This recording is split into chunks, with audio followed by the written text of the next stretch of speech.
Welcome to the Faith Science Podcast, episode 14. I'm your host, Jerry Swafford, and on this podcast, we explore the integration of science with faith. Today's guest is a chemist and has a background in science.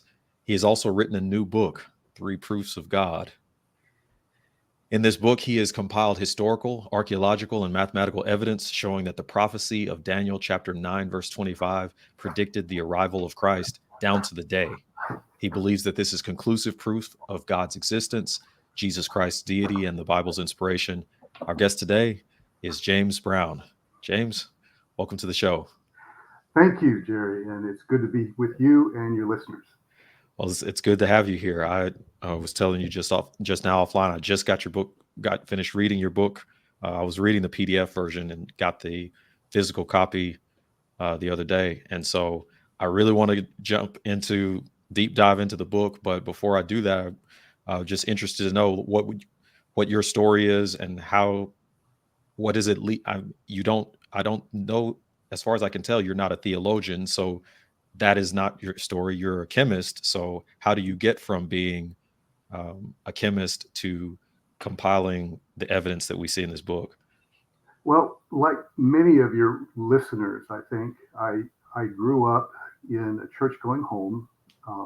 We weren't terribly into faith, but we did attend church fairly regularly, and I was a believer, I think nominally at least, um, until I went to college and took a technical scientific degree in chemistry and hung out with people who were just hard boiled realists, naturalists, agnostics slash atheists, in circles where you have to prove everything.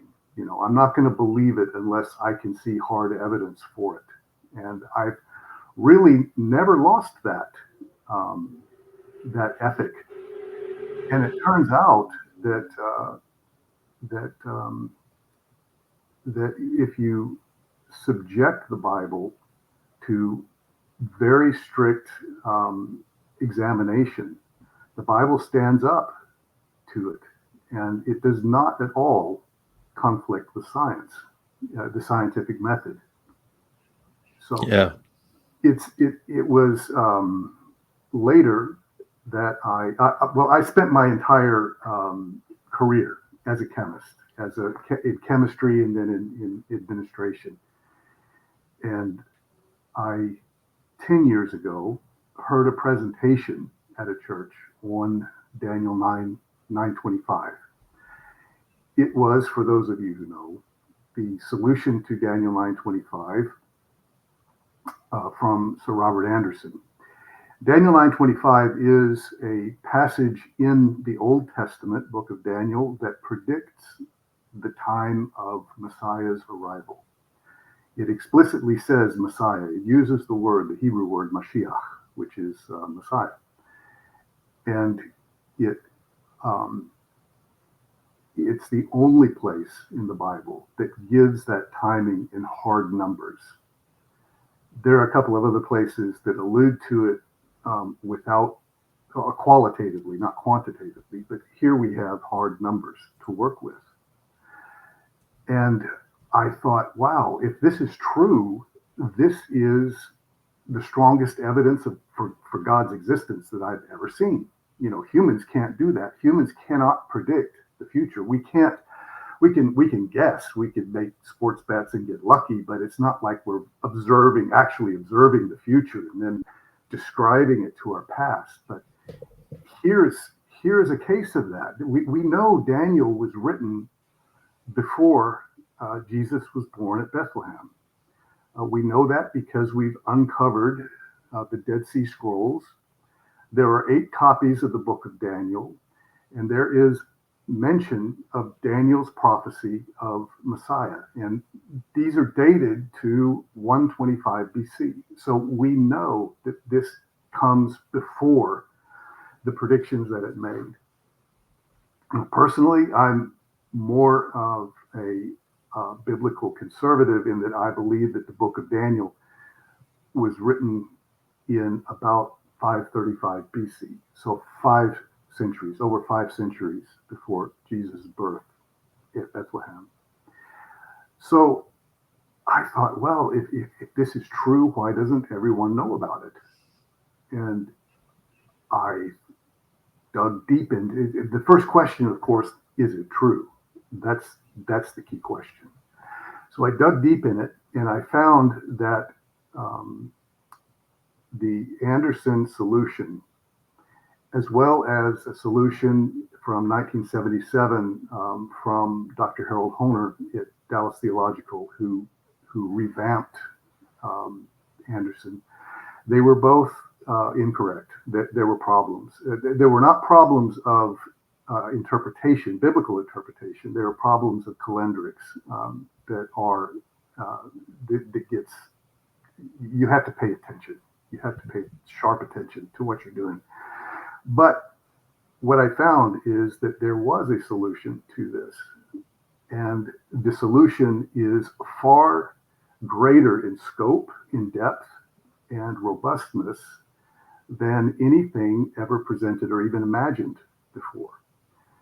We have here in the prophecy of Daniel something that unlocks not only this Jesus's advents, but also prophecies from Ezekiel, Jeremiah, and Micah.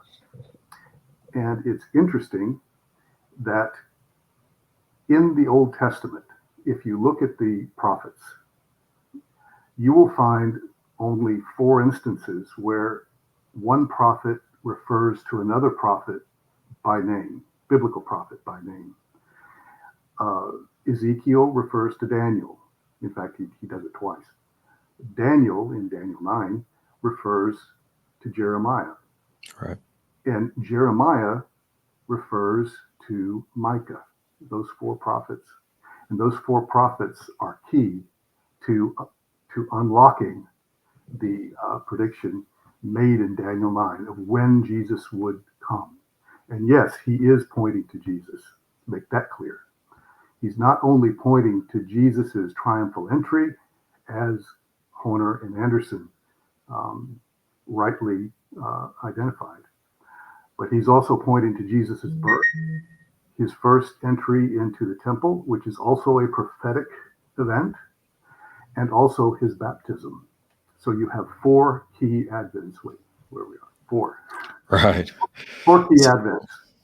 Mm-hmm. Yeah. So we're gonna dig into that, because that's kind of the big. It's probably the biggest thing about the book, that if you're familiar with Daniel 9, it just doesn't occur to you to think that there could be 4 different advents in that passage. Right. Yeah, Because we've always thought of just one.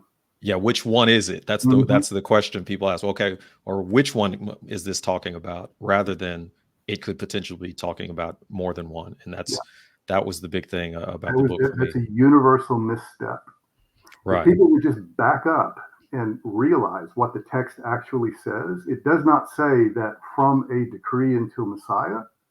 It says from the issuing of a decree until Messiah. Right. Now, there may be one decree, and in fact there is, but the issuing is the key. It issued 4 times. Exactly.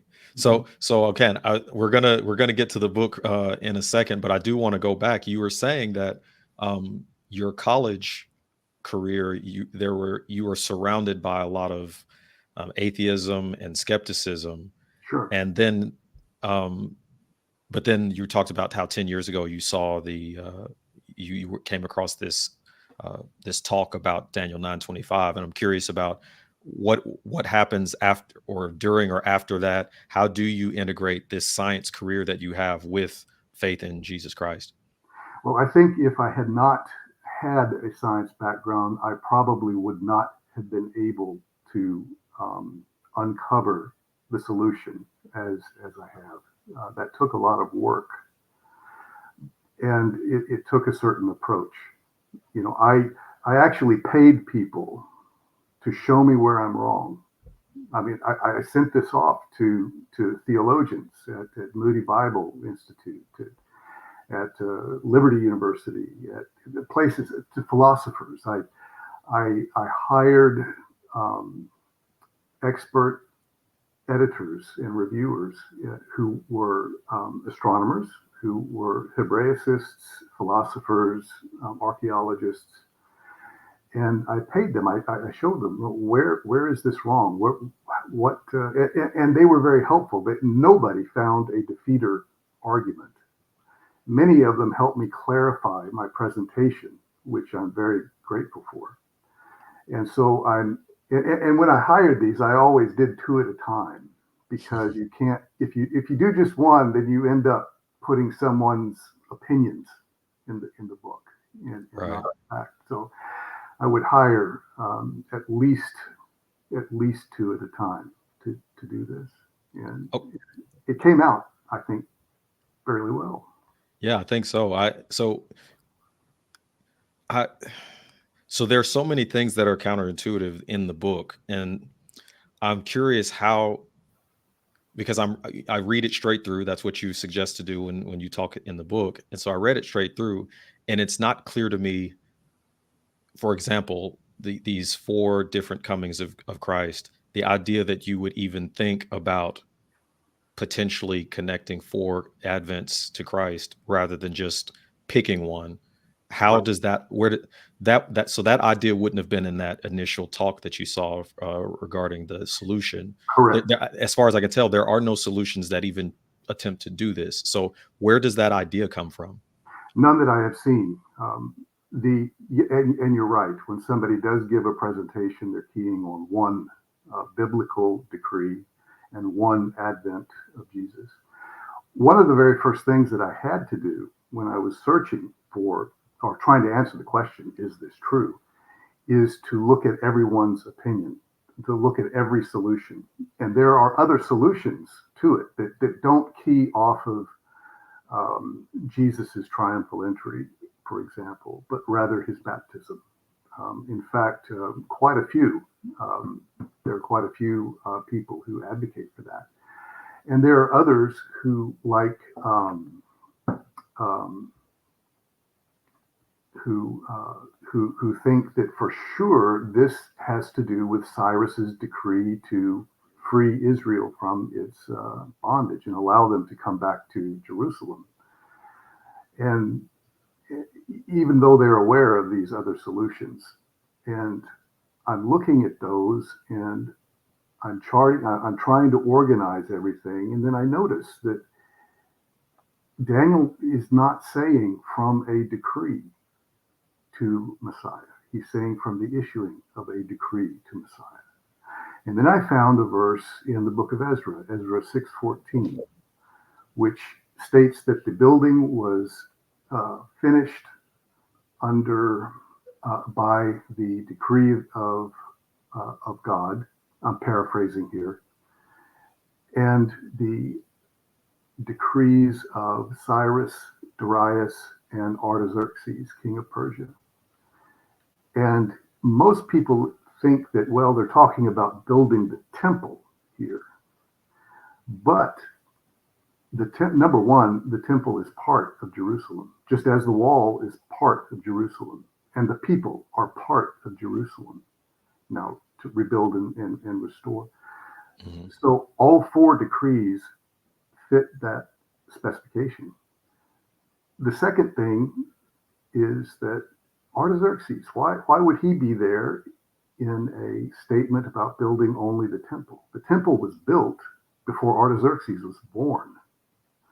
He came later. He ascended the throne in 465 BC, which we know now, but we'll get to that later, I'm sure. So they're talking, and the verse does not mention the word temple. The word temple, Bet HaMikdash, is oddly absent in the original Hebrew. So it is part of the temple reconstruction narrative, but it refers to more than the temple because of Artaxerxes' presence. And it references three kings of Israel, not just one, not just one. So the decree to rebuild and restore Jerusalem originated from God. and issued from Cyrus, from Darius, from King Artaxerxes to Ezra, and from King Artaxerxes to Nehemiah, 4 times. They're all in the Bible, each one. Those are the only 4. And they each track to 4 advents of Jesus.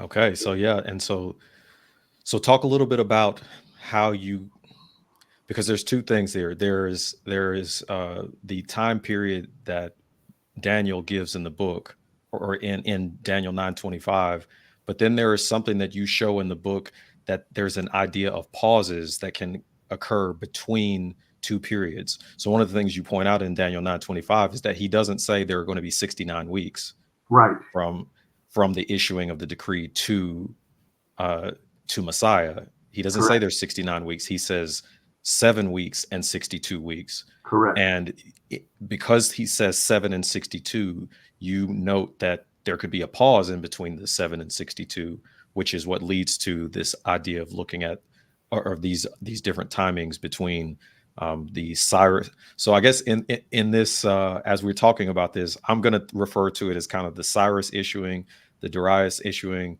I'm going to say Ezra and Nehemiah because Artaxerxes did it to both of them, but Twice, yeah. it's Artaxerxes and Ezra, and then Artaxerxes and Nehemiah. So we don't just have to keep saying Artaxerxes. But between those 4, you're saying that, well, in the case of Nehemiah, there's no pause, but then there's a 7-week and then pause, and then a 62-week period that leads from that issuing of those earlier 3 to different advents of Christ. Can you talk about this pause part, and where Sure. did that come from? Sure. It's to be clear right off the bat, these pauses are not elastic. They are proscribed. They are precise to the day, and they're not indicated in Scripture, but they are confirmed in Scripture linguistically. If we look at it, that's in a later chapter. There are pauses in prophecy. It's very common to have a prophecy that speaks of different events and then times between those events. And in Daniel 9, we have in the 70 weeks prophecy, we have 2 pauses. We have a pause between the 7 weeks and the 62 weeks, and then a pause between the 62 weeks and the 1 week at the end. Now, the majority of the church, or the plurality, accepts that there is a pause between the 62 weeks and the 1 week. Certainly, the 70 weeks are not yet complete. That's a different argument. But here, Daniel in 9:25 expresses a period of time as, quote, 7 weeks and 62 weeks. Now, that's kind of an odd way to say 69 weeks. Why did he do that? Isaac Newton made this observation. He said that if Daniel had meant just 69 weeks, he would have said 69 and not 7 and 62. And then he wrote, a way of numbering used by no nation. And that's true. Nobody counts like that. So there's a reason. And this is another misstep. This is another almost universal misstep where people have just assumed 69 weeks instead of 7 plus 62. So there's a reason they are divided. And what I found is that there is a pause, and those pauses are in units of sabbatical cycles to the very day. There are, let's see, I have the thing. There's a set number. There is a set number of days in a sabbatical cycle. 2,557. That's 7 solar years. And 7 sabbatical cycles are 1 jubilee cycle. That's 49 solar years. That's 17,897 days. And not to go too far deep into the weeds, these are confirmed in Scripture. Daniel also says that the decrees will issue, quote, to restore and rebuild Jerusalem. And he's using specific language. And this restore and rebuild, today, most expositors simply conflate those as rebuild and ignore the language that Daniel has used. So, in 3 different spots in this one sentence, you have an almost universal misreading of the text. When it says an issuing of a decree instead of from a decree. And then it says restore and rebuild instead of just rebuild. And it says 7 weeks and 62 weeks instead of 69 weeks. Most expositors are teaching on from a decree, rebuild, and 69 weeks. And that each of those is a misreading of the original text. But in that, and I'm not going to get deep into the woods, you'll just have to read the book. Right. But this language unlocks the confirmation of the timing of these pauses, which Daniel indicates in the words that he chose to use of 7 weeks and 62 weeks. Okay, so with that, because of the language, you're able to kind of tell that there are these prophetic pauses. You mentioned that the pauses are in units of solar years, Mhm. and the implication is that what Daniel is talking about is in units of what you call prophetic years. Can you talk about the difference between solar and prophetic years? Sure. In a nutshell, a prophetic year, and I hate the name, actually, somebody else came up with that. Right. I'm not making it up. Prophetic year is 360 days. And we see this in use, for example, on a compass. You see 360 degrees in a circle. That comes from Babylon. That comes from Babylonian astronomers who divided the sky into a circle of 360. It's also the reason that we have, for example, 60 minutes in an hour and 60 seconds in a minute. And it's not decimal, but it's base 60. The Bible actually confirms the use of a 360-day year for prophecy. It fits. Jeremiah's 70 years are actually 360 prophetic years. Ezekiel 4, the 390 and 40 years are actually prophetic years of 360 days. The 7 weeks and 62 weeks of years, are in fact 360-day years. And we know this because there are events in both Daniel, elsewhere in Daniel, and in Revelation that talk about events which last 1,260 days and are timed as time times and half a time, meaning 3.5 years, or we understand them as 3.5 years. And those are that is, if it works, if you do the math, that does work out to 360 days per this unit called a time. If he meant solar years, then it would be 1,278 days. It would be different. So they're talking about 360-day periods of time. And Daniel uses the word time. In Aramaic, that's idan. He does not use the word year. He does not use the word year in this prophecy. The second clue is that when he says the word for weeks, which in the singular is Shabua, which also means sevens. It could be 7 days, 7 years. In this case, it's pretty universally recognized that this is referring to 7 years, not 7 days. The plural of that word is the normal plural of that word is Shavuot, which is a feminine sounding plural of Shavuot. Daniel writes Shalim, which is the masculine. And this is a conspicuous changing of the gender of the plural. In Hebrew, that connotes an alternate meaning, or a meaning that you might not have anticipated. So this fits also an alternate meaning of the word of year, or as Daniel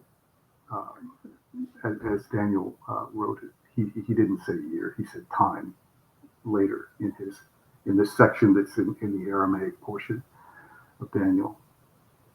So, and the fact that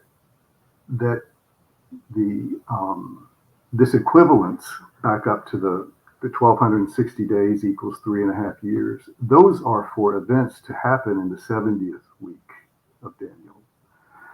So that's the same prophecy as we find in Daniel 9. So that's the same units that we're using for Daniel 9:25.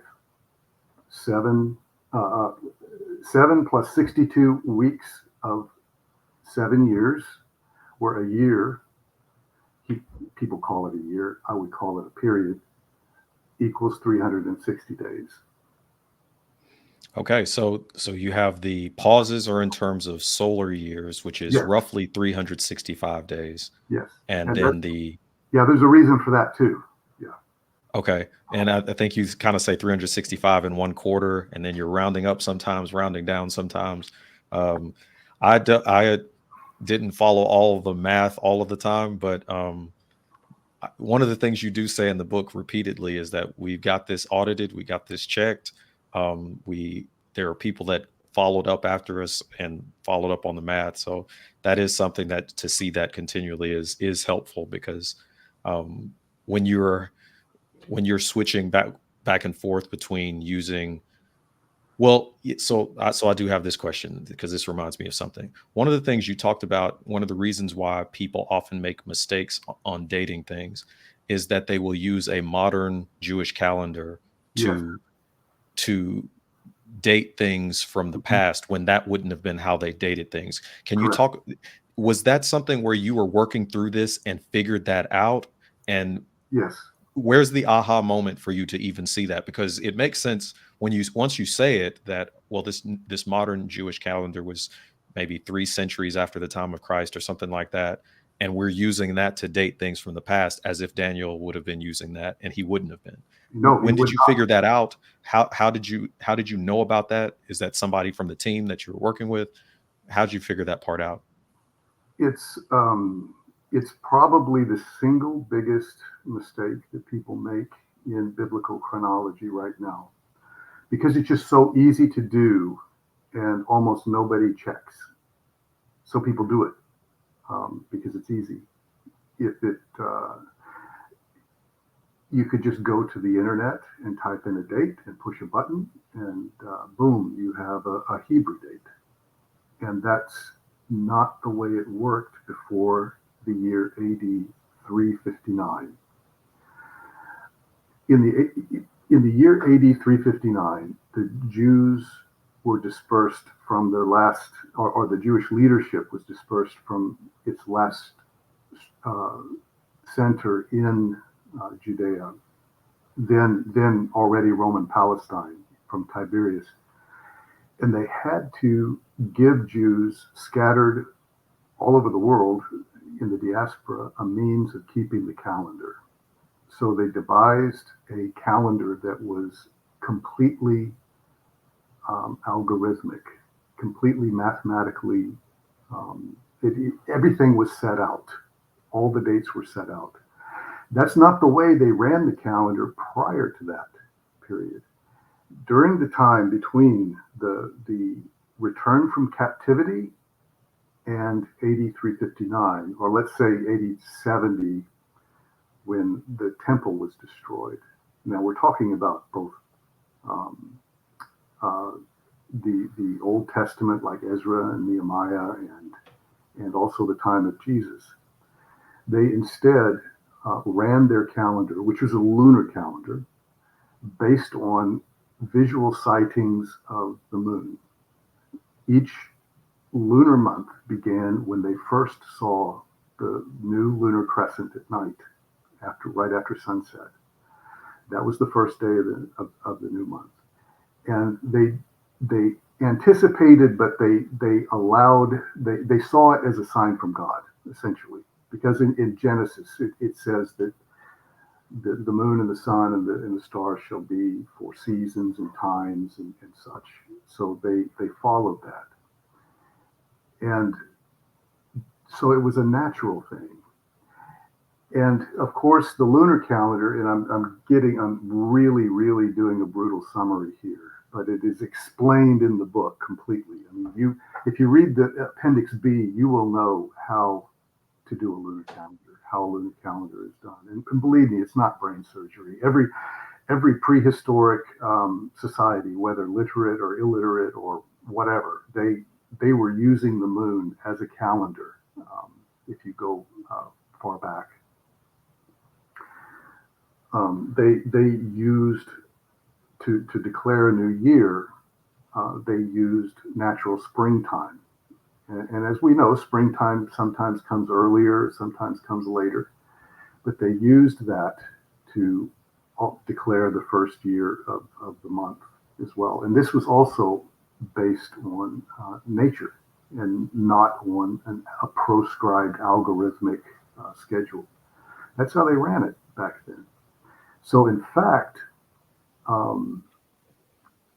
the we know that Daniel, when he said 7 weeks and 62 weeks of years, he wasn't talking about lunar years, because there would be no way to accurately predict exactly when a certain date would fall because of that natural variation. So he had to have been using something that he could predict. So anyway, So and we that's yeah, and we I know. guess I'm Go ahead. sorry. I guess so. My question is, how do you figure that out? Do you just, because everybody else seems to do the other way, like just punch it into the internet calculator or the internet calendar? So where did you figure that out? Well, I was trying to figure out how Jews set the date of Passover, and digging into that, we have a very complete, and scholars will tell you the same thing. We have a very complete idea of the instructions that the temple applied for managing their calendar. They It's in the Talmud. It's in the writings that there are bits of it in the Old Testament. It was managed very similarly to the way the Babylonians managed their calendar, which is also lunar, and they left a lot of writing about that. So we know how they did it, and we are able to apply those rules retroactively to the time of specifically to the time of Jesus and to the time of the Old Testament after the Babylonian captivity. So this is a very important point. You can't just use the internet. Yeah. Well, it seems that was, it's a crucial part of the dating part, because when you're starting to get down to the day on these things, that if you just, it can't work if you're doing it this other way. And so would you say that's the primary reason for, when you looked at other solutions, when you're finding mistakes, was this the thing that people were often missing, or is it, would you say it was something else? It's one of them, but it was usually it was always choosing only one decree. It was almost always ignoring the division between 7 and 62. Almost always ignoring the language restore and rebuild instead of just rebuild. And it was almost always using the modern Hebrew calendar applied retroactively to a time before it was adopted. So Okay. Yeah. Okay, so if someone's been listening so far, they may not have clearly gotten what we're talking about here, but essentially, the thesis of the book is that there is not a single advent of Christ or a single issuing of the decree that is being referred to here, but you're looking at four different start points and Yeah. four different end points, meaning that there is the Cyrus issuing, the Darius issuing, the let's call it the Ezra issuing, and the Nehemiah issuing, and those correspond to the birth of Jesus Christ, the his first time in the temple, his first entry into the temple, his baptism, and the triumphal entry. Um, Correct. I can understand like the last two. It's not clear to me. The other two, did you see the first two and then say maybe there's more than this? Did you consider maybe there were other advents potentially that were in here? How did you Oh, yeah, arrive at for four? sure. Yeah. And I didn't force any of them. I was simply looking at them and evaluating them. And the first two are actually very strong cases because we have verification of those dates, prophetic verification through Ezekiel, Ezekiel chapter 4, that point to events that are timed based on them, that point to events to the modern era. And the first is Israel's 1948 reemergence as a state, as an independent nation. And the second is Israel's 1967 um, return of the old city of Jerusalem and the Temple Mount to Israel on June the 7th, 1967. The precise dates of these two events fit exactly to the day with the solution of Daniel 9 by applying the prophecy in Ezekiel 4. Okay, so this is interesting because I have questions about this. So you're applying the prophecy from Ezekiel 4. The prophecy adds 390 years to 40 years to get 430 years. And Mhm. then the 70-year Babylonian exile, you subtract from the 430 to get 360. Correct. But then there is this multiplication by seven from the Torah. Mhm. I'm curious, where does that come from? Because that was the thing that I didn't see how one, and then once you do that and it leads right to the 1948 and the 1947 dates, it Yeah. was a very interesting thing. But where does that multiplication by seven idea come from? Because it doesn't occur to me to think of that. Yeah, it comes from Leviticus 26. That's a short answer. The longer Mhm. answer is that this is actually indicated in the book of Daniel, in Daniel 9, when he's praying to God and saying that you have punished us for these 70 years, but we're not turning back to you. And please, Lord, um, let us go back to Jerusalem, not for our sake, but for your sake, for the sake of your name.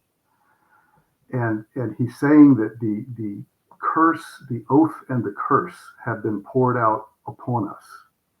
And that two entities, two different things, the oath and the curse. Now there is a curse of exile that was poured out upon Israel when Daniel. It started when Daniel himself was taken captive in 606 BC, and it was um, and then now he's speaking not only that, but also the oath. In Leviticus 26, it says, okay, God has given Israel all of these rules to follow. And if Israel does not follow them, then God will punish Israel. And if Israel is punished and then disobeys yet further, doesn't turn back to God despite the punishment, then he will multiply the punishment by seven. And so that's where we get the multiplication by seven. Now, Leviticus is in the law of Moses, it's in the Torah. Daniel is referring to the oath and the curse from the law of Moses. So this is very likely. Well, it's confirmed actually what Daniel was speaking of. the multiplication of their punishment by 7. But they had already spent 70 years in captivity on the day that Cyrus released them. So, the math is in the book. It's too much to walk Right. It would be too much over to. a podcast, but it's in the book and it's been audited, and yes, it is correct. Yeah. So it's interesting how those connecting those different things. So then so those 4 issuings of the decree point forward to 4 advents of Jesus Christ. Again, his birth, his first time in the temple as a young man, his baptism, and then his triumphal entry. I'm interested in the first time in the temple Mhm. and what. So one of the things you talk about is how that this would have been something that was prophesied as well, and that wasn't as clear.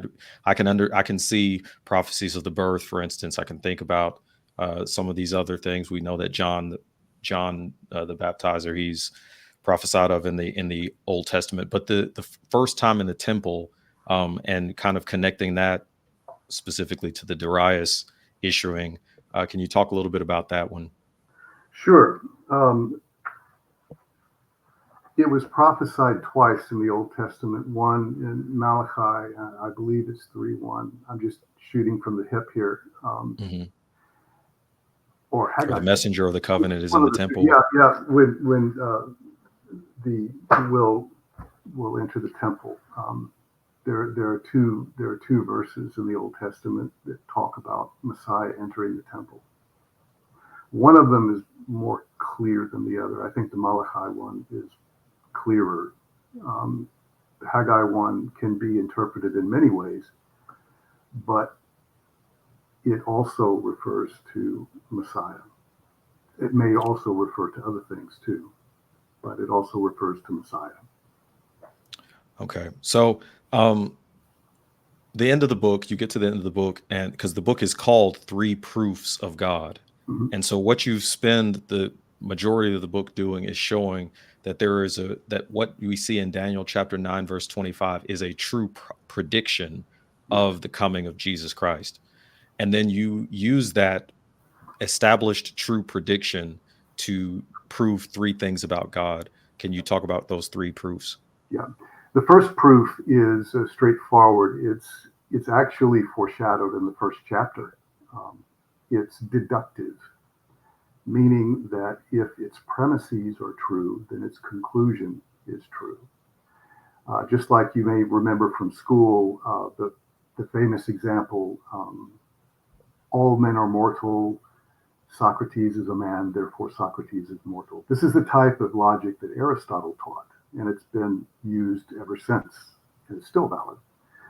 That is the first. The first proof is that that a true prediction, as we define it, and we make a very strict definition of what that is.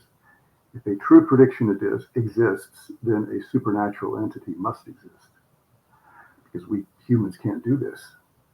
We don't know of any natural mechanism that would allow us to observe our future 5 centuries in advance and then describe it to our past. It, Number two, the second premise is that Daniel provides such a true prediction, and the conclusion is therefore a supernatural entity exists. That is picked up again in the last chapter. The second proof, and this sits on the details of what we found in the book, is that this supernatural entity, which is deduced to exist, is indeed the God of the Bible. And there are several arguments for why that is so. The third was a surprise. It fell out of the math. I don't know if your listeners, I'm sure many of your listeners will be familiar with the Fibonacci series of numbers and Fibonacci ratios, the phi, the golden ratio, sorry. But that falls out of this solution, the mathematics of the solution. And not only do we see a strong Fibonacci relationship as we do in the rest of creation, not only in living forms like plants and animal bodies and seeds and leaves and nautilus shells and such, but also in non-living forms like waves and storms and the spiral arms of galaxies, even things that have nothing to do with evolution. These were this is a hallmark of creation by the creator of the universe. And we see this in the math of the solution to Daniel 9. And not only do we see it more strongly than we see it in nature. Typically, a natural pattern will exhibit two consecutive Fibonacci numbers, like sunflower heads, and this solution exhibits three consecutive Fibonacci numbers. So it exceeds nature. And so I think you described this as almost like a signature on Mm-hmm. of the creator on all of this. That Yes, because those Fibonacci numbers show up, it's just like a signature we see throughout nature, that we just yes, keep seeing this same ratio, and that's not a random occurrence. correct. The same entity who created the universe that we observe also created this true prediction. That's the Well, so yeah, and so with this podcast, I come across atheists in the comments quite a bit, and I that there are some that really attack maybe the existence of God, some that may sure. be watching this that would attack the inspiration of the Bible. And Mm-hmm. so one of the things that I I'm having to answer a lot is, well, this is just a book of fairy tales. And so it's amazing to me that educated people would just go through all of these mental gymnastics to defend a book of fairy tales. What's your answer to that, based on what you've written in this book? Oh, there's so many answers. My first is to extend an olive branch and handshake to all the atheists. I work with and speak with atheists a lot. I'm with a group called Ratio Christi, which is a Christian apologetics group on college campuses around the country, around the world, actually. And I'm associated with the one at Arizona State University. And we meet twice a week. And probably about half of the students that come in to discuss things of faith and science and philosophy are atheists, agnostics, and then probably half of the believers who come in are believers in other faith systems. So it's a lively discussion, but it's a discussion that needs to occur in a positive, constructive environment, because I'm adamant that the Bible does stand up to scrutiny. The Bible does not conflict with science. There's nothing in the Bible that conflicts with the scientific method. There is no defeater argument. The archaeology that we have done over the past 200 years has been very supportive of the biblical narrative. That surprised a lot of people, but it's true. So I I do have a much a different approach because the book I wrote is it it covers a lot of material, and you can't just convey that in an elevator pitch. You have to read the book. In fact, I don't think you will really even be able to convey it in an hour-long conversation. Um, but there is a much shorter and maybe not as conclusive but clearer um, advocacy of God's existence and Jesus' messiahship, found in a passage in Isaiah 52:13 through the end of chapter 53. It is a hand-in-glove, precise description of Jesus Christ. And we have this text radiocarbon dated to before 100 BC, also paleographically dated to before 100 BC. So this too was written before Jesus walked the earth. That too is another. And in fact, there's an old saying that I'd like to share: is Isaiah tells us who, Micah tells us where, and Daniel tells us when. And so it's Messiah is hugely important here. Yeah. And fairy tales. Who writes fairy tales? Humans write fairy tales, right? Humans can't predict the future like that. It's impossible. So it's impossible for a fairy tale to predict the future like that. But here we see the Bible does. Therefore, the Bible, it is impossible for the Bible to be a fairy tale.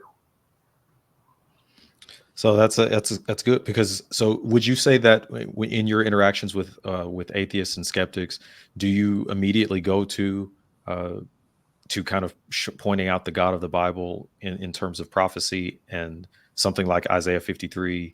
Is that do you find that that's something that's very helpful in your discussions? I certainly have. But the group that I'm in, it's you do that when the listener is ready to listen to it, and that only happens once in a while.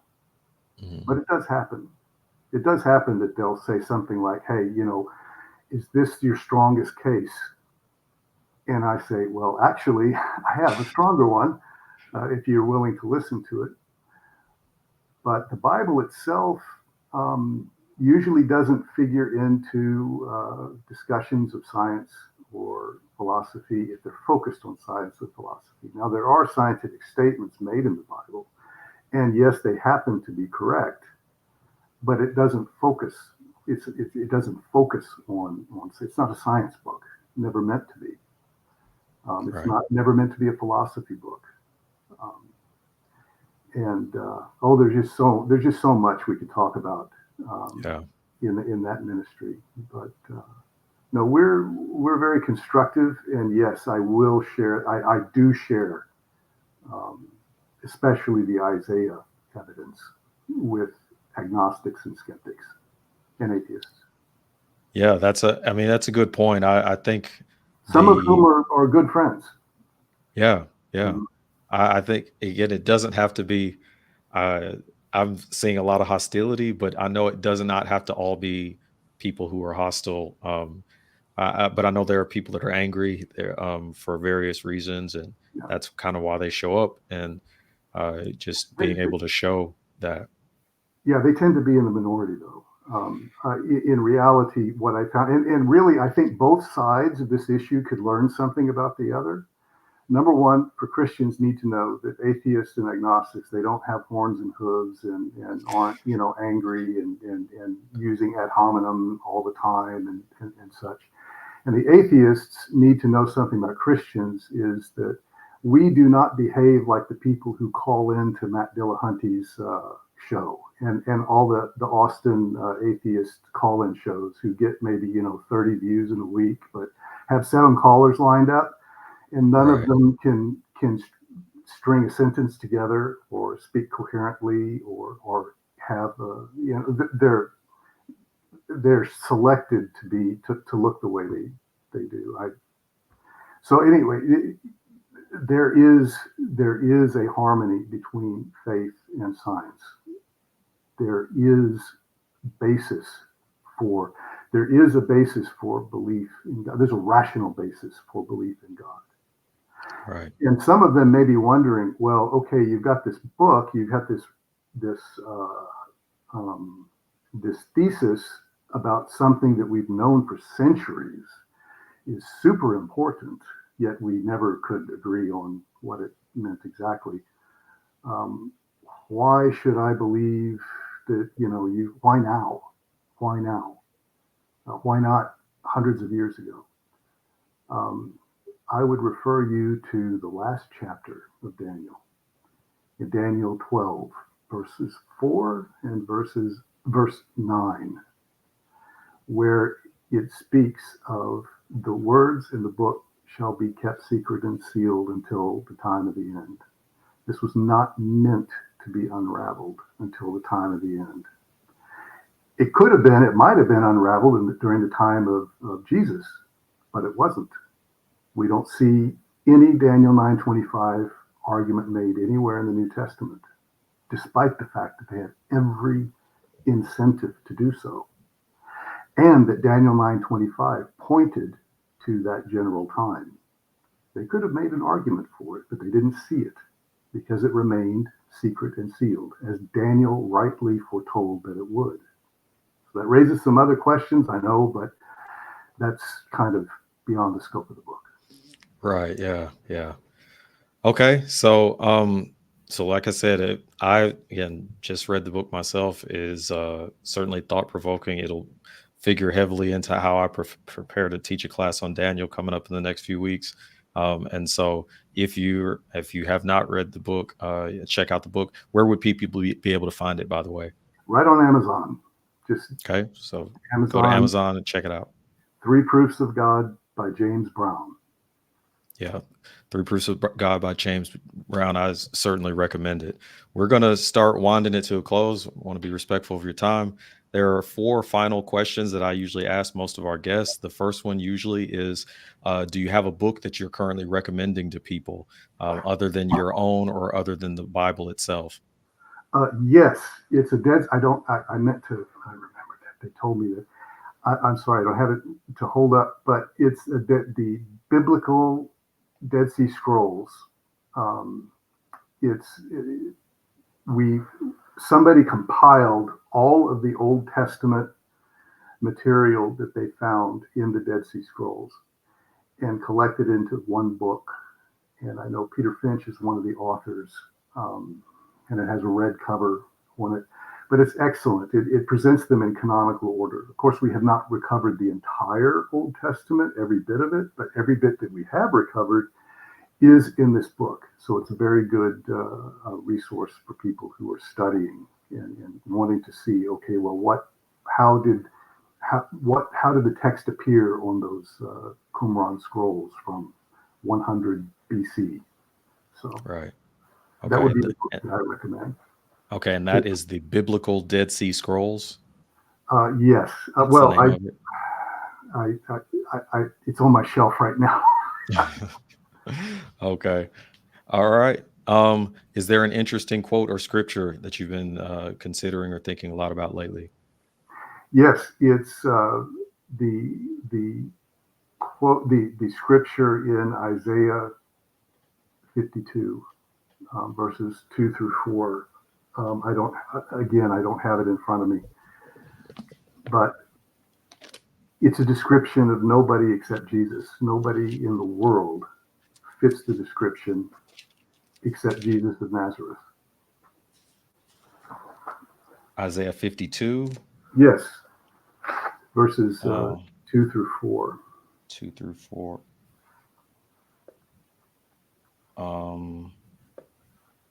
Maybe Isaiah 53.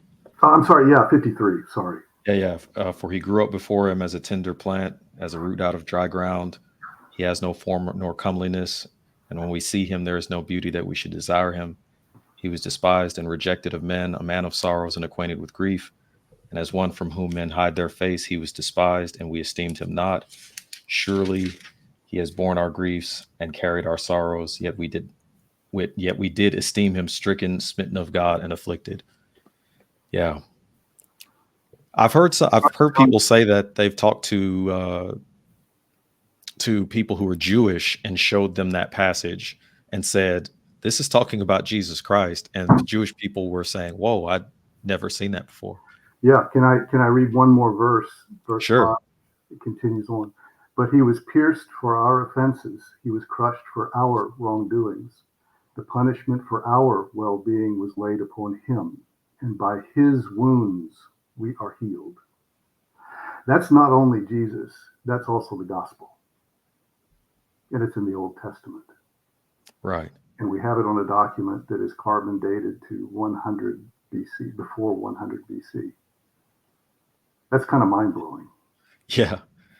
And I mean, we would say it's probably written well before that, but even we Yes, can confirm that it was written at least 100 years, but we know it was written actually, Isaiah lived far beyond that. So yeah, correct.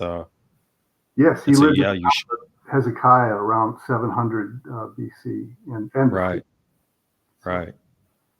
So yeah, so that's Isaiah 53. It's a great passage. mhm. Okay. What is something that you believe that many other people don't? Is there an unconventional belief you want to share with us? I believe that the Bible, I am now, I didn't used to be, but now I am an inerranticist, a Okay. Bible inerranticist. I believe that the Bible is true and is written written with an ability that far exceeds a human ability. And I can't prove it because you would have to go through every word of the Bible, and that's just a task that no human can do. But from what I've seen, and you're going to see if you read this book, you're going to go through a big part of the Bible, and you're going to see how it all works together and how it all is true, precisely true, in ways that people had just not anticipated prior. So I don't know how unconventional that is. I never claim inerrancy in the book because there are just too many definitions for that word. And it can be off putting to some people that I don't want to be off putting to. I would like to invite them to see that Daniel does make a true prediction that Jesus, about when Jesus will come, or did come, actually. Right. Now, you say you didn't used to be someone who would advocate for biblical inerrancy. What was the shift there?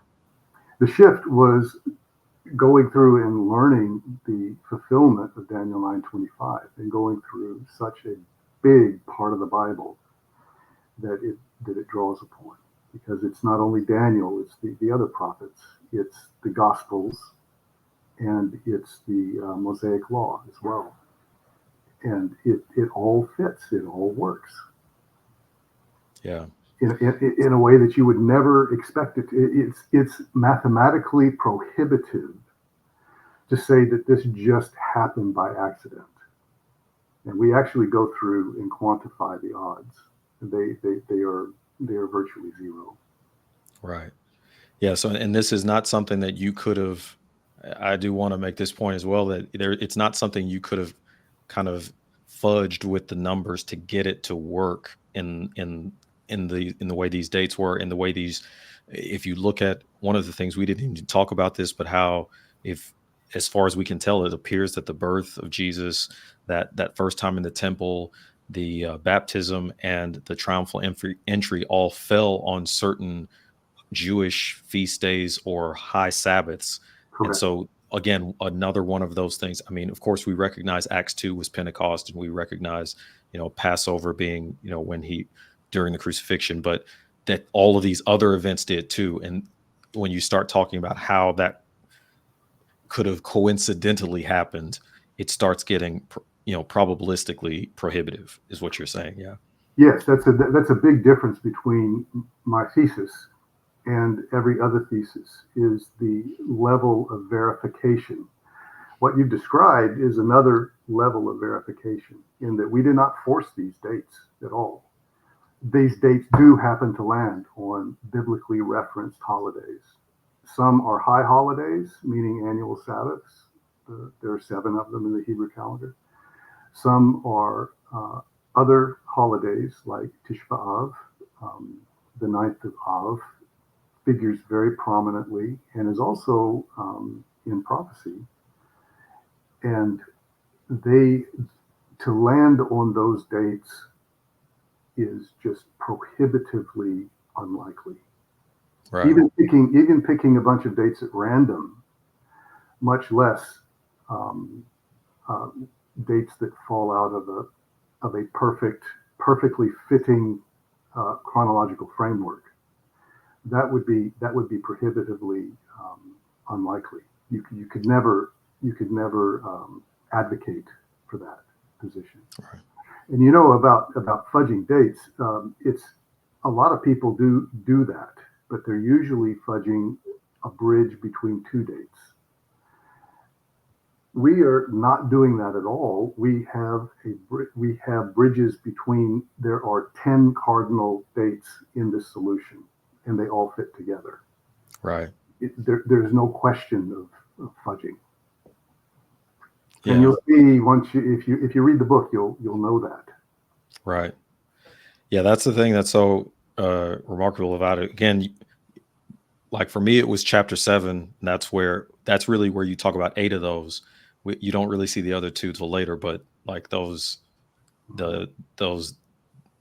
when that kind of became clear, I was just thinking, okay, if he can actually show this, then that confirmation would be amazing. And so that's what you see there. Okay, so I believe you have a son. What is one piece of wisdom that you would leave behind for your son, or your family in general, Okay, that would be my daughter, or your daughter? I'm sorry. Tina. Yeah, um, she's a good kid. I I want to instill in her um, that Scripture is reliable. That Scripture is the you know any book. Pick any book. There's how many book clubs are there in this country that meet once a month to discuss a book, and they'll discuss it maybe 1, maybe 2 months, and then move on to a different one. Um, if you were to take, for example, Shakespeare's complete portfolio, which is slightly larger in word count than the Bible, you might be able to discuss that one for a few years, maybe a few years. But if you were meeting once a month to discuss the Bible, you would not have enough lifetimes to get through everything, to discuss everything. It's it's something that is unlike any other book, and its breadth and its timelessness and its accuracy are something that is beyond human capability to produce. And so she has she's in a very good Bible study right now, the youth Bible study, which is they're very hard to find, but she's off on a good direction. Good.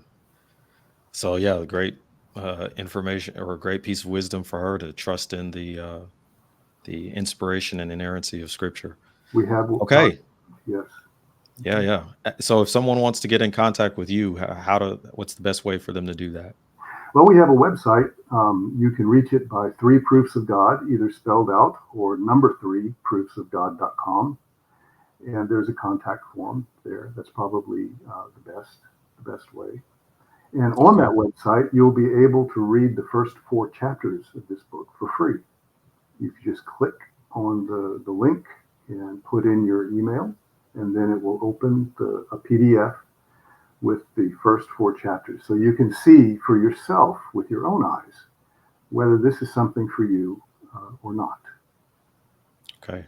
Yeah, that's good. I mean, one of the things I again can say about the book, as somebody who's a naturally skeptical and cynical person, one of the things I appreciate is that the tone of the book is, "Hey, check me out. Here's all of this in the appendix this appendix. Check my math. Don't take my word for it. Go look for yourself.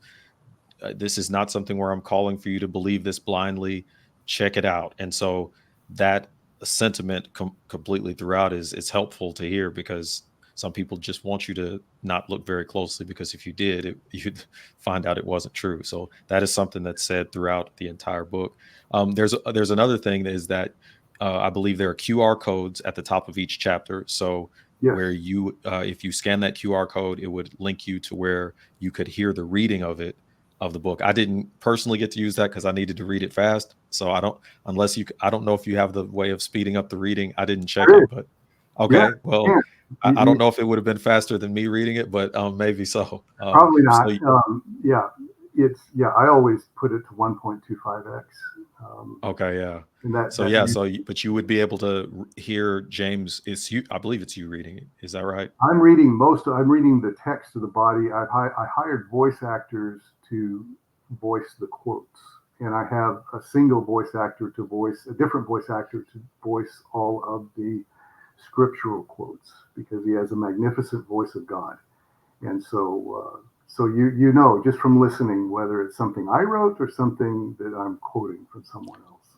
Yeah. That makes sense. So yeah, that comes as a part of it. So it's not really an audio book, but it is just a way for it will be a way for you Oh yeah. to follow along as you're reading the Yeah. book because there are charts, there's a lot of numbers, Mhm. and so you do, and so it's not exactly an audio book. It's but you can Correct. scan these QR codes and get to each chapter, and it will read it. The other thing is the chapters are not really long, so you don't have to worry about it taking you an hour to read a chapter. It's not really like that. It's there's a lot of it's dense, but it's and there's a lot of numbers and charts, but it's not something where it takes a very long time. And there are nice chapter summaries at the end, so it's very well done. So Well, thank you. I really do recommend the book.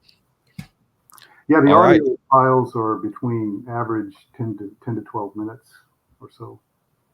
right. So yeah, and so it's 20 chapters, I believe, Correct. total. So so yeah, you would be able to get through that relatively. And again, if you speed it up to 1.25 or 1.5, you can go even faster. And so, anything else you'd like to say to the audience before we get off? Well, I certainly hope that I've been able to present to you a compelling reason to read this book. We have known for centuries that this passage has been has it is of supreme importance. Jesus actually referred to it in the Olivet Discourse in Matthew 24:15, and it's in fact the only prophecy. The 70 weeks is the only prophecy that the Gospels actually ask us the reader to understand, to specifically understand. Yet, for centuries, we have not yet come to a consensus on its meaning. But this is a far more in-depth, robust, verified, mathematically correct, precise solution than ever presented before. And so this is an important thing. This is very important. And Daniel even told us that his prophecies would not be understood until the time of the end.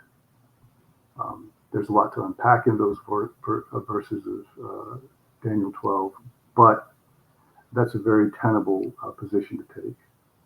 So, yes, we haven't figured it out before now, but now we have. Right, and certainly increases our understanding and faith in the Scripture because when you see that